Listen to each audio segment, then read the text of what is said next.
Hey everybody, this is D Hunter bringing you another action figure review. Today we're going to be looking at a 1/12 scale diorama. This is a street scene Fext system by Lawman Man. Now I got this as a suggested item for Big Bad Toy Store because I buy several 1/12 scale dioramas from them. These things were $50 each, so I really hope they don't suck. I bought both versions A and versions B. So let's check out the packaging. As you can see, this is obviously not intended to be sold at a retail store, as there's nothing really showing you what it is. On the front, Fext system by Lawman Man. This is version A. There is a barcode if that happens to help anybody. But beyond that, it's really just a blank box. I did also get version B. Should be slightly different. There's that barcode, in case that helps anybody. So with no further ado, let's open these guys up and see if they deliver. Alright, now that we got this thing out of the package, here are all the pieces laid out. And it looks to be a little bit more complicated than I anticipated. But you know what? Bring it on. I just hope it's stable when put together. I'm going to be going through the assembly of version A on screen, and I'll be assembling version B off screen. So let's get started. Now we got everything out of the plastic. Here's everything laid out. Next step is going to be take the instructions and figure out where to start. So in the instructions you can see completed both A and B. And then if you were to buy the red railway lobby, you could customize this in different ways. I don't believe that set is available yet, but I'll sure be looking for it. Next we've got a parts list. Going a little further in, I'm probably going to use both the completed pictures as well as sort of what to do here. Looks like it's kind of done like Legos. Some of these brick type pieces are going to keep everything in place. So let's get started. Step number 1. So it looks like these are all the pieces I'm going to need for step 1. These are all part of the floor concrete base. Looks like I'm going to need pieces described as S7. And there should be 5 of these. And then S2, and there should be 15 of these. These are going to connect all the bottom pieces together. Hopefully it's going to be very sturdy. Here are the ground pieces all laid out. There are 12 of these concrete pieces at the front, and then 8 of the sort of checkered ones in the back. Those checkered ones will go on top of these back 2 layers, and it seems a little bit like a waste, but I'm going to build it the way it tells me to. If I want to try to change it up, I'll do that later. So now we need to connect the pieces together. So now, looks like I'm supposed to take these S2 pieces and sort of interlock them into these squares down here, connecting them together. So we'll start off by assembling these 12 pieces. As I connect a couple of these in, it seems like so far so good. Staying very sturdy, very stable. Now that we've got all the S2 pieces attached, it's going to hold the floor kind of stable. Now one gripe I'm noticing, it's a little bit bent, not majorly, and I might be able to adjust that, but just sort of stretches these pieces. It's not completely sort of flush, but looking decent so far. Then I'll take these S7 pieces, attach them to the back, so it's going to have a little part to attach the wall. And now that we've attached those 5 pieces on the back, looks like this thing is fully assembled right here. Looks like next we'll be assembling the back wall. In order to do that, you're going to need pieces C1, there should be 4 of those, C6, should be 6 of those, and then W01, just 1 of these. And then once we've got the back wall connected together, here are the pieces are going to look. Next, you're going to attach these bottom pieces here to the back pieces here, and it should look about like so. And then here's where we're at so far. Attaching this back wall has straightened out the floor quite a bit. I was really hoping a later piece would do that. So far, so good. Now you're supposed to take all of these little transparent pieces called C8. It says you should have 32 of them. And you're going to attach each one into these little holes across the side. Same thing here. Same thing here, and that's going to allow you to attach this piece on top of this piece. Now that we've attached all 32 of these C8 pieces, we should be able to attach this floor on top of this floor. Now I did screw this up and I had to pull them all off. It took a little while. Just be careful. I will confess the instructions are a little bit hard to follow. And now that we've attached both floor pieces, this thing's finally starting to come together.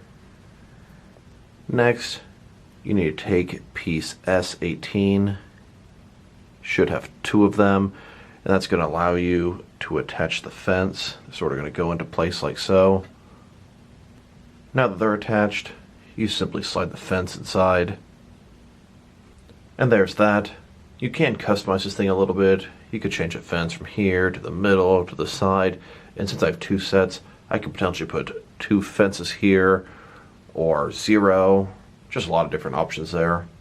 And I think it's pretty cool. If you buy a further set, you can customize this even more. I'm really going to try to track down that railroad thing. And here are all the extra pieces I did not use, unless I screwed something up. I believe these are for further play sets to attach them together. So I'm going to put these into a bag, set them aside for future use. And it looks like this thing's fully assembled. Alright, so here it is, fully assembled. Street scene diorama, and I couldn't describe it better myself. Kind of basic, kind of bland, but perfect to add to my 1/12 scale world building. I can't wait to incorporate this into my action figure city. Have no idea where I'm going to put it. These things together, since I have 2 of them, it's going to be pretty wide. And then here's the other version. It's exactly the same, except the back wall has a bunch of graffiti on it. They both look really cool. And finally, here they both are put together, making a nice street scene, pretty wide. Should be able to accommodate a lot of different action figures. I have the fence on the left side on both these sets. I think I'm going to go ahead and move it to the right side on the second set. It's probably how I'm going to display them together. So this is how I anticipated being incorporated in my action figure city. I must say, this thing delivered. I'm pleased with it. A couple things I don't like so far. Back wall could be a little bit taller, and the whole thing is still not completely flush, but it's really not warped very much anymore, and it looks like it'll accommodate my action figures much better than my carpet does. Hell, you could even have these things butted up against each other, and that looks pretty good as well. Notice there's a gap between both walls. They don't stand flush either. I wish the company would have taken a little bit of extra time to straighten all that out. No pun intended. And then speaking how the backside doesn't look very good, in my action figure city, I definitely want to butt this up against something so I don't see the backside. Now let's check out the measurements of this thing. I'm intending to use this with my 6 and 7 inch action figures, and it looks like it's going to work just fine.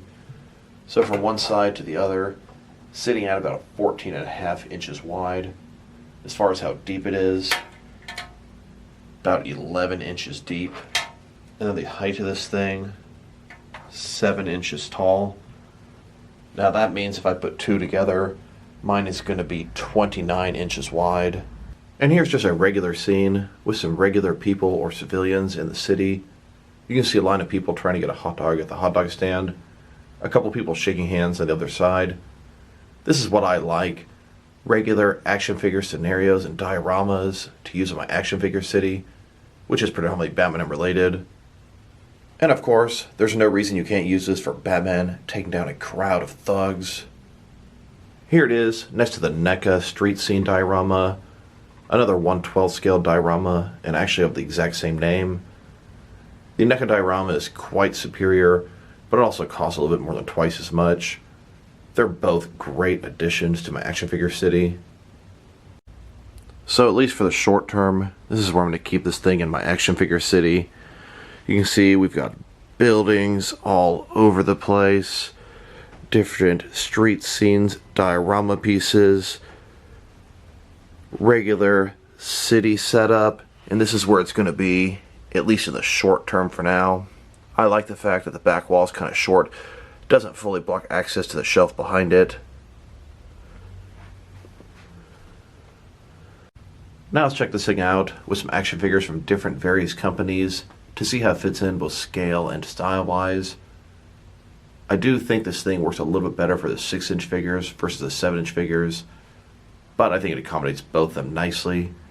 Here it is with some McFarlane toys, some Diamond Select toys, and some DC Direct and DC Collectibles figures. These are more of the larger end of what I collect in the 7-inch scale. And here it is next to some Mattel wrestling figures, some NECA figures, and some Mezco 1/12 cloth soft goods figures. And here it is with some Mattel DC Universe Classics and Multiverse figures, some Mattel Jurassic Park figures, and some Fext figures. And here they are with some Hasbro Marvel Legends, some SH figure arts, and some Jazzwares Fortnite figures. So overall, I must say I'm quite pleased with this action figure diorama. I had no idea what to expect from this company. I'd never heard of them. Just happened to pop up in an email from Big Bad Toy Store, and I'm thankful it did. I never would have discovered this thing on my own. Sometimes you take a gamble on something like this, and sometimes you win, sometimes you lose. I feel like I won on this one. I am pleased. Things I don't like about this, it's not sitting flush, sort of curled on the bottom. I'm probably going to put something heavy on it for about a week. It may correct the issue, it may not, but I'll at least try. I also don't like the fact that it has all these holes all over the pavement. Sure, I can move the fence all over the place, but it seemed a little unnecessary and looks kind of bad. Looking forward to adding the red railway lobby to this, making it a 2-story diorama. And when I do that, it's not going to take any more floor space. So if I were to rate this thing, I think I'd give it a 7.5 out of 10. I'm definitely enjoying it. It's going to be a great addition to my Gotham City. So this is D Hunter. Thank you guys for watching this video. If you liked the video, press like below. If you have anything you want to say about the video, add it to the comment section. If you want to see additional action figure and diorama reviews from me, press subscribe. I do appreciate when you do that. Once again, this is D Hunter. Thank you guys for watching this video, and I'll talk to you guys real soon.